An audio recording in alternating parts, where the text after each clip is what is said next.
طبعا وەکو معلومە کە شەوی قەدر شەوێکی زۆر گەورەیە کە خوای گەورە گەورەی کردووە و جیاوازە لە هەموو شەوەکانی تر، چونکە قورئانی تێدا نازل بووە و ئینسانێک کە لە شەوی قەدردا هەر عیبادەتێک دەکات، عیبادەت تێیدا بە قەدەر 1000 مانگ خێری هەیە کە دەکات 83 ساڵ.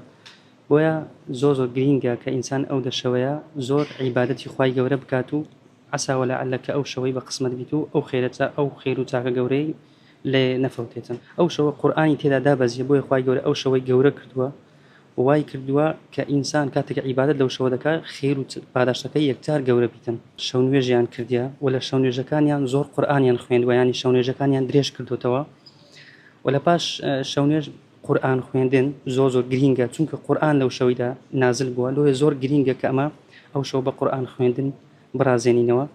و ئەگەر کەسێک نەیزانی قورئان بخوێنێتەوە، پێغەمبەر صلی الله علیه و سلم دایکمانە عایشەی فێرە دوعایە کرد کە پێی فەرموو ئەو دوعایە زۆر دووبارە بکەوە لەو دەشەوە کە بریتە لە اللهم إنك عفو تحب العفو فاعف عنا.